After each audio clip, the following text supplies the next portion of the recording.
sa isang kaharian na napapalibutan ng luntiang palayan at malalamig na bundok. Payapa ang umaga. May huni ng ibon sa bawat puno. May amoy ng bagong lutong kanin sa mga bahay. At ang hangin, dumadaan lang, parang walang problemang dala. Ngunit sa gitna ng katahimikan, may isang tinig na laging mas malakas kaysa sa lahat.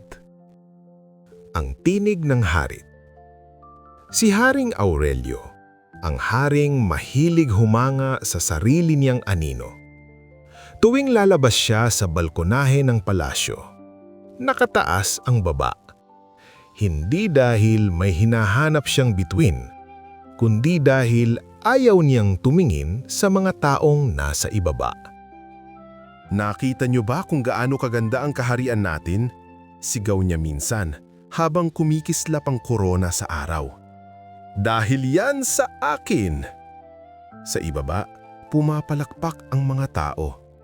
Hindi dahil masaya, kundi dahil iyon ang ligtas gawin. Sa loob ng palasyo, puro kasiyahan. May tugtog, may pagkain, may gintong dekorasyon sa bawat sulok. At sa bawat gabi, habang ang kaharian ay natutulog, ang hari ay gising. Hindi para magbantay, kundi para bilangin ang papuri. Pero sa likod ng lahat ng kinang, may isang tahimik na bagay na hindi niya napapansin. May mga mata sa labas ng palasyo na hindi na kasing liwanag ng dati. Isang araw, dumating ang seremonya ng pag-aalay ng ani. Nagtipo ng mga tao sa plaza.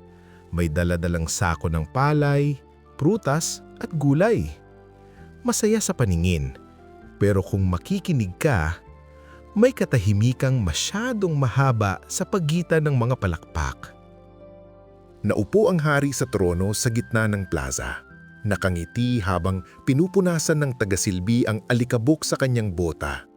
Tumingin siya sa mga tao na nakapila at doon niya napansin ang isang bagay. Ang mga sako mas magaan. May isang magsasaka ang nanginginig habang nag-aabot ng buwis. May isang nanay na hawak ang kamay ng anak pero ang batay payat at tahimik. Hindi ito dati ganito. Napakunot ang noo ng hari. Kinagabihan, habang tahimik ang palasyo, narinig niya ang tunog ng hangin sa bintana. Hindi ito normal na ihip. Parang may kasamang hinaing. Lumapit siya at sumilip. Sa ilalim ng buwan, nakita niya ang isang matandang babae na nakaluhod sa gilid ng bakod ng palasyo, may hawak na kandila. Hindi siya humihingi ng ginto. Hindi siya humihingi ng pagkain. Kinabukasan, tinawag ng hari ang kanyang mga tagapayo. Tahimik ang silid ng trono. Ang liwanag ng araw ay sumisilip sa malalaking bintana at ang hangin ay parang nakahawak sa bawat salita. "Bakit humihina ang ani?" tanong niya. Malamig ang tingin, halos walang galaw ang labi niya. Nagkatingina ng mga tagapayo, bawat isa'y halatang nag-aalangan. Ang ilan ay nakatingin sa sahig, ang ilan ay bahagyang nagkikiskisan ng mga kamay. May isang huminga ng malalim saka tumayo. "Mahal na hari," maingat niyang sabi. "Matagal nang pagod ang lupa. Kailangan ng irigasyon. Kailangan ng pahinga ang mga tao. Kung hindi, hindi na niya natapos." Tumayo ang hari bigla, kumalabog ang kamay sa mesa at tumigil ang oras sa silid ng trono para sa isang sandali. "Kung mahina sila, kasalanan nila," sigaw niya na ang boses ay pumuno sa bawat sulok. "Kung mahina ang ani, mas dapat silang magtrabaho." At doon niya ginawa ang desisyong siya mismo ang pipili. Dinoble niya ang buwis, dinagdagan ang trabaho, pinagbawal ang pahinga sa bukid. Ngunit habang lumalakad pabalik sa kanyang trono, may liit na pag-aatubili sa kanyang puso.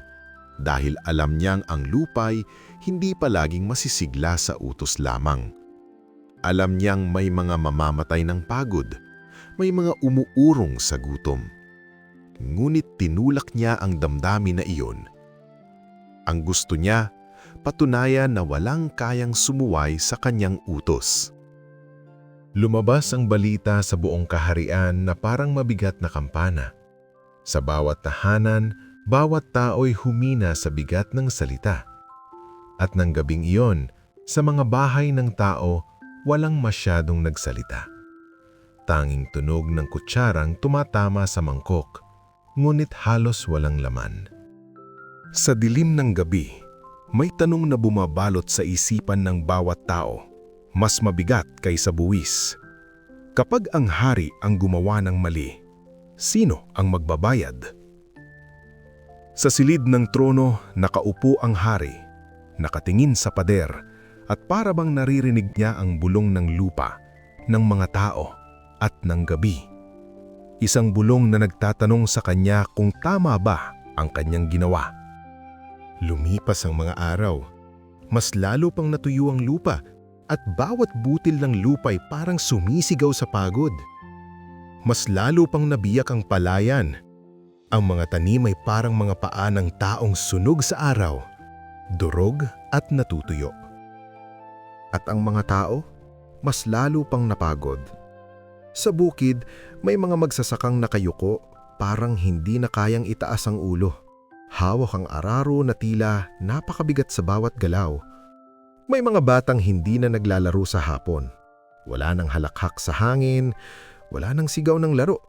Parang huminto ang oras sa bawat sulok ng baryo. Isang umaga, dumating ang balita sa palasyo. May isang matandang magsasaka ang bumagsak sa bukid. Hindi na siya nakauwi. Hindi siya pinatay ng kaaway.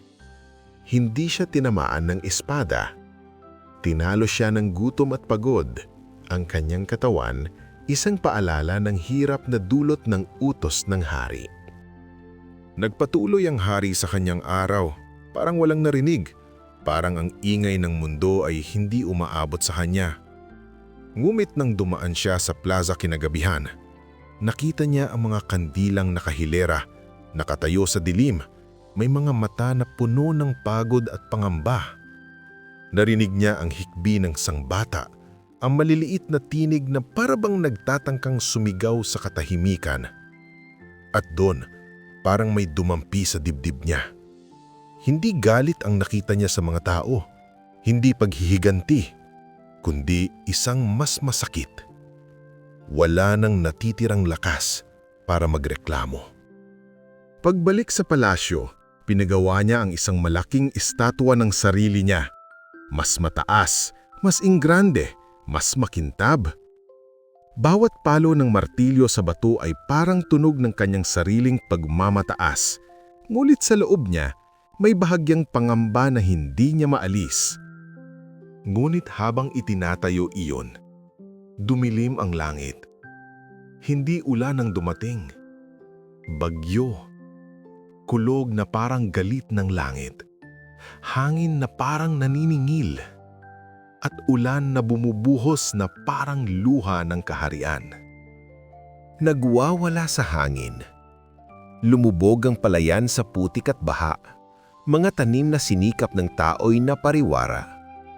Nawasak ang mga bahay. Bawat pintuan at bubong ay nagkakalug sa galit ng panahon.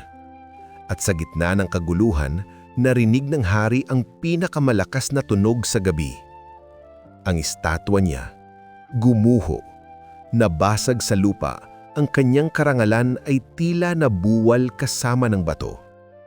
At sa unang pagkakataon, naramdaman niya ang takot. Hindi takot sa tao. Takot sa katotohanang hindi niya kayang utusan ang panahon.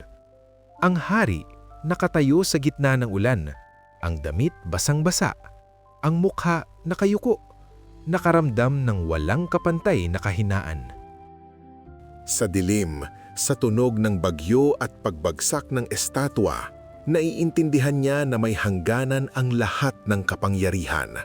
At sa unang pagkakataon, Ang kanyang puso ay napuno ng panghihinayang at takot na hindi niya naranasan sa buong buhay niya. Pagsikat ng araw, tahimik ang kaharian.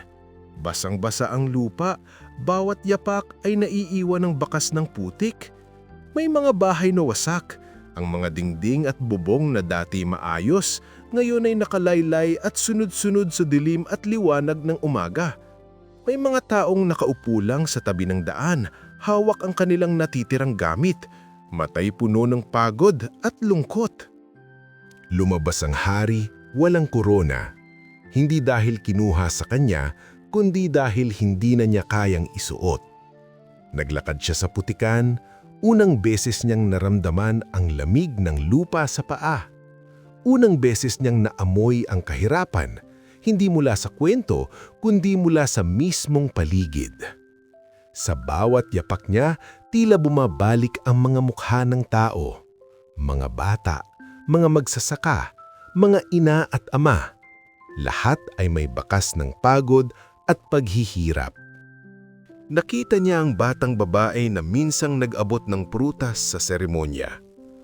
Ngayon, nakaupo sa sirang bahay, tahimik, yakap ang tuhod, at ang mga matay nananabik sa isang mundong dati abot kamay niya, ngulit ngayon ay napakalayo. Lumapit ang hari. Hindi siya nagsalita agad. Dahan-dahan siyang lumuhod sa putik. Ang damit niya'y basa. Ang mukha'y bahagyang namumula sa lamig at kahihiyan. At mahina niyang sinabi, "Pasensya na." Walang sumagot, walang palakpak, walang biglang saya. Ngunit sa katahimikan, may isang matandang babae ang dumaan, may hawak na kandila. Hindi tumitingin sa hari, ngunit bumulong ng malinaw. Ang korona, hindi yan para sa yabang, para yan sa bigat na kaya mong buhatin. At mula noon, hindi na naging pareho ang hari. Hindi siya naging perpekto. Hindi biglang gumanda ang lahat. Ngunit bawat araw, natutunan niyang maramdaman ang hirap ng tao, maramdaman ang init at lamig ng lupa, at maunawaan na ang kapangyarihan ay may kasamang responsibilidad. Tuwing may araw ng pagtatanim, hindi na siya nasa trono. Nasa bukid siya, tahimik, nakikihawak sa sako, nakikinig sa hangin, at nakikita kung paano nagbubunga ang pawis ng bawat magsasaka. At sa bawat dapit hapon, habang lumulubog ang araw sa palayan, parang may sinasabi ang mundo. Ang tunay na hari, hindi yung mataas ang tingin sa sarili, kundi iyong marunong yumuko sa tao. Ang tunay na hari, hindi nasusukat sa taas ng korona, sa ginto ng kanyang kaharian, o sa dami ng kapangyarihan na hawak niya. Hindi rin sa yabang o sa pang-aapi sa mahihina. Ang tunay na hari ay siya na marunong bumaba sa putik, makinig sa hinagip at luha ng bawat tao, at maramdaman ang bigat ng bawat buhay na nakapaligid sa kanya. Doon mo makikita ang tunay na lakas, sa kababaihang loob, sa malasakit, at sa tapang na tanggapin ang kamalian, baguhin ito, at makiisa sa hirap at pagod ng iba. Sapagkat ang kapangyarihan na walang puso at malasakit, kahit gaano kataas, ay mauuwi lamang sa pagkawasak, at ang yaman ay mawawala. Ngunit ang puso na handang yumuko at makibahagi sa hirap ng iba, doon matatagpuan ang tunay na karangalan at kapayapaan ng isang kaharian.